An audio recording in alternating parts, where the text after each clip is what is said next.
Welcome to SEMPA 360. We are live in Katanga. Caught between the university and the hospital is a disputed piece of land. It's in the valley where all the water and sometimes the effluent flows in. To the right is the church of Pastor Kakande, and to the left is the rest of the city. This is a place when it gets dark, it gets alive. In the daytime, it is very visible, but at nighttime, something comes alive. This is a place where Arthur Chisitu and his friend from Germany have made a place of their anthropological and photographical documentation. It's a place where the stories are being told. And I was invited as SEMPA 360 to come and get to see what they are telling about. Behind me right now is a photo exhibition that is taking place, and we do have Arthur, and I'm going to ask his friend Judith to come and tell me about it. What are the joyful things about Katanga? What are the trials about Katanga? And maybe what is the hope with Katanga? So anyway, put your hands together as I invite two people. Judith, come over here. Give a hand clap for Judith. Yes, Judith, you're most welcome. Thank you. Can you see me? Yes, I can. All right, I know I'm outside. But I can't see. Okay, you can't see anybody. And then Arthur is somewhere over here. Arthur, can we have you over here? Over here. Over here. Yeah, Yes, right. Arthur, welcome. Thank you, I know you are busy doing something special. What is going on? Right now, Judith has been showcasing her latest documentary work. Okay, let's look at those guys, okay? I have been documenting with Judith for about a year now. Okay. The difference with this year is that for the first time, she's the main person. Because the past 4 exhibitions we had, I was shooting and I was documenting from Katanga, but because she's an outsider, she has brought a new perspective. And the exhibition today focuses on the perspective of an outsider from Berlin, how she sees Katanga as an insider who has been among the people for 10 months now. Okay. Yeah. All right. Judith, Yes. how do you pronounce your last name? Toka. Toka. Toka. Yes. Okay.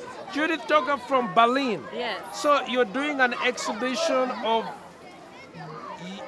Katanga through the eyes of someone from Berlin.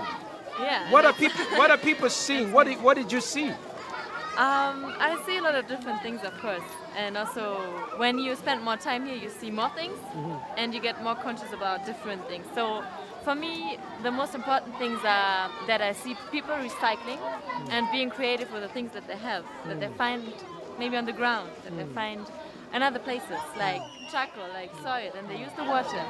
And that's something that also we from outside can learn.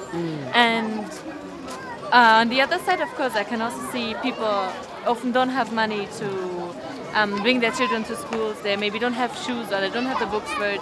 And that's, of course, also the sad side.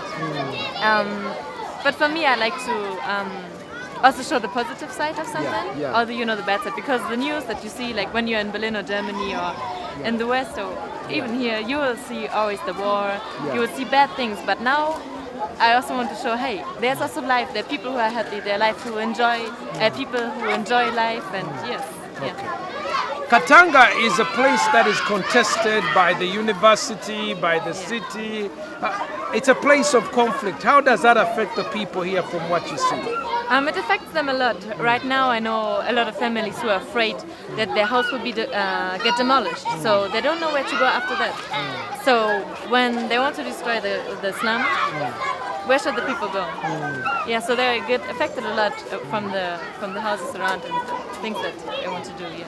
Okay. Actually, the point we're trying to make is the government could be seeing some of the people settling in Katanga as a problem. Okay. But Judith and me, we're trying to make the case that the people in Katanga can actually be part of the solution. Yeah. If the government could start to see the possibility that they are part of the solution and invite them in the planning, it could be able to shoot 2 birds with 1 stone. Do you think people in Katanga can help in architecture and town planning? Why not? Aren't you joking, Arthur? If you're serious about modernizing the city and building the city for the people, Katanga people are Ugandans. Yeah. They have as much a right as any other person from another part of the country. Okay. It is only fair that they are given a serious shot in even determining how the architectural design of this place is going to be shaped. Okay. Because so there's a contest. Who is fighting for this place? Is it the university? What's the contest about? Apparently, Malaga Hospital wants to expand, And from the news reports and the media, when I was checking out some stories, they wanted to expand in Katanga. Makerere University also wants to build some hostels. Makerere wants to come down. Yeah, because they're under pressure. As they privatize, they need more, hostels and all this. So then you also look at... how about Pastor Kakande? Does he also want to bring his church over here? I'm not sure about that. But at least I know the veterans got a piece of Katanga also when they were given the wetlands. These are the former liberation soldiers. Exactly, because that land had been gazetted for the kids. It was supposed to be a children's park, to the best of my knowledge. So, if I would be looking at all these different people who are fighting for the land, none of them actually deserves to be here, because this was a wetland that should have been preserved from the very first. Okay. So people settled in. That's unfortunate. But now that they're here, you don't just wake up and tell them to go without consulting with them and finding out how they can contribute to the solution going forward. I see a lot of children. Let me bring Judith here. Yeah, Judith, come over in the light. Judith, I see a lot of children here. Yes. Doesn't it strike you? Is this different from the way it is in Berlin? Are there more kids than in Berlin? Yes, of course. I can see more kids here on the streets, and I think it's a cultural thing. And of course, that here, like 2/3 of the population in Katanga are children. So if you imagine Berlin, for me, the children, they only go out alone when they're so young. They go out and go to like children's playgrounds that are like organized. They go with their parents because the parents are afraid. But here, the children there, I would say more free in that part. They move, they meet their friends and do things. They recycle as well, and yeah, there are many of them. The pictures that you've taken telling the stories, what are some of the pictures telling? As you look at some of the pictures, which ones capture your eyes? What are the stories being told? A lot of them are when I see children. I see also the future, because here the children are also the future of Katanga, of the families, and so I see in them also hope that they maybe they will grow up and they can move out of Katanga, maybe they can do something else. But to do that, they also need education. They need maybe people who can help them also a little bit out of the situation, because it's not hard to get out of the circle. We know Katanga as a ghetto, where thieves who steal, where if you bring your vehicle to be washed, they're going to siphon fuel. Aren't you personally afraid for your safety? At the beginning, and I'm honest, of course I was a little bit afraid, because I've never been in Islam before. I was curious about the people who are like looking at me and screaming Muzungu, Muzungu. But I even lived here for 3 months. And of course not all the time only good things happen, but I didn't feel not safe. So even there are people who want to help you out of situation. Maybe when something happens, someone is maybe a little bit strange to you, someone else will come and help you out of the situation. Will tell them, hey, that's not cool what you're doing. And yeah, because I also got used to those people and they see me as a friend, so I don't feel like they want to destroy something or get something from me. Okay. Are your parents happy, or are they wanting you to get out of here? I mean, when you told your parents, I'm in the ghetto in Uganda, in the most disputed crime gang-infested place. Didn't your mother say, get back on the plane and come home? I think my mom would even love me to stay longer. Really? Yeah, she likes the work that I'm doing here. She thinks that it's a good thing when I can, also when I go back to Berlin, that I can exhibit there more. The people from Berlin will get to know about the people in Katanga, and they have like a real exchange.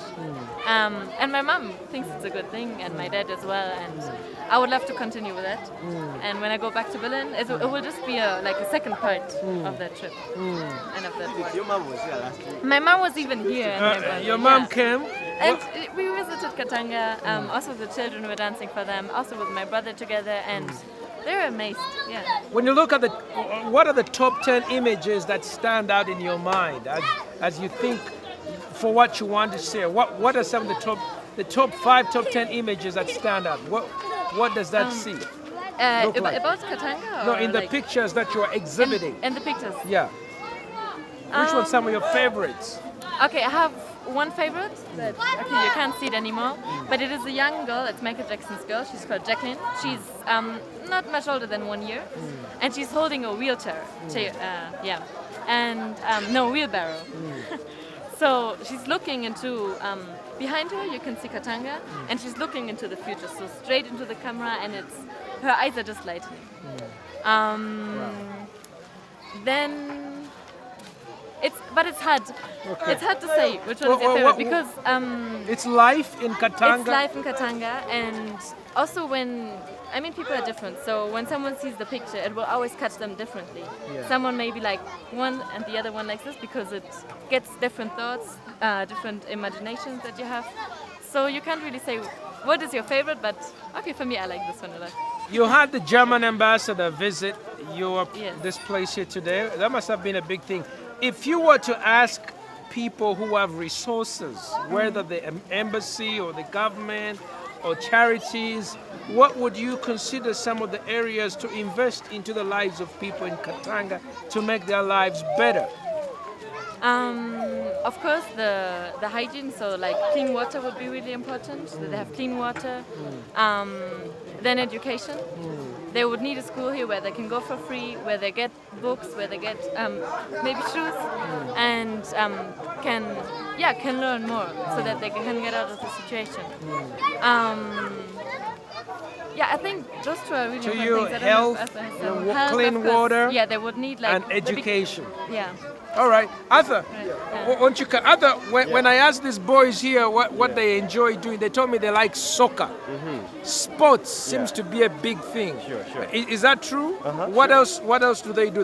You said they do sports. We are here at a small soccer field. So apparently, the thing that caught my attention most was the improvised games that the children have adopted as a result of their limited space. Yeah. In front of Jackson's house, Jackson is one of the guys that Judith was filming and documenting for a long time. The children are doing gogolo. Gogolo. Yeah, they're improvising. Sliding. Yeah, because there are these heaps of soil, so they pour water and it is slippery. The kids are sliding and it's a nice game over there. Then they are playing a lot of dool. You know dool? Yeah. So they also have a football team. To the best of my knowledge, it is Do like bar. yeah, but duel is for the young kids because they're improvising. When they go to the garages, which is one of the main activities here for earning, they're playing duel. So here you have brick makers, then the garage mechanics, Okay. and then that's mainly for the young guys. Okay. Then for the very young kids, it is duel and gogolo that works for them. What about the older ones? What games do they play? There's omwes. No. What do they call it? Jackson, remind me the other game. The board. The board game. The board game that they play. Yeah. There's Omweso. another game. Draft. Yeah, draft. Yeah, so that one takes a lot of time. Okay. But we've been focusing more on what the kids are doing because remember that in Katanga, every family has an average of 3 to 5 kids. And there are 2,500 housing units in Katanga. And you could say that 3/4 of the population in Katanga is just children. So 2,500 houses times 3. Yeah. That's almost 7,500. So there's a lot of kids here, and if you have any plan for Katanga going forward, you have to pay attention. I think to that's the kids. 75,000, isn't it? Anyway, I think, let me see. If every household has between, how many houses you say? to the best of my knowledge, 2,500 housing units. Okay. Yeah, and each housing unit has between Three. 3. Okay, you're looking at about 10, You know, 10,000 yeah. children. So that's a big number of kids. Wow. So I was looking at how the kids here play because most of the time when they are not able to go to school, they find time to play and utilize the resources they have here, the limited resources. So they are playing on the garbage pit. Okay. And over there they are recycling. So I would recommend if you are to look at a project that will be sustainable here, that it has to be a project which also takes into account what the children love because they are the majority here. So if you put up a children's play center that is built from recycled stuff, there's a lot of plastic going around here. And the kids here are always in the garbage pit collecting these recyclable straws, plastic bottles. Yeah. There is so much that can be done with it to clean the environment, but also to create something that the kids would find useful using what they play with. Okay, you've been teaching them dance. Sure. We're going to take a break. When we do come back, I want to have. I'm going to be doing inviting some of the people from Katanga that Arthur's been working with. Some of them to showcase some of the things that are being shown in these photographs. I'm in Katanga live. This is in the ghetto. When it comes dark, the ghetto becomes alive. They don't have much electricity. We are lucky to have electricity today. I'm told usually it's dark, and it's usually not candles, tadobas. And you're on SEMPA 360. We're in the valley, caught between Mulago Hospital, where the sick are, and Makere, where the educated are being, and between Pastor Kakande's church and the ghetto in the city. Be back after this. Stay with us. You're on SEMPA 360.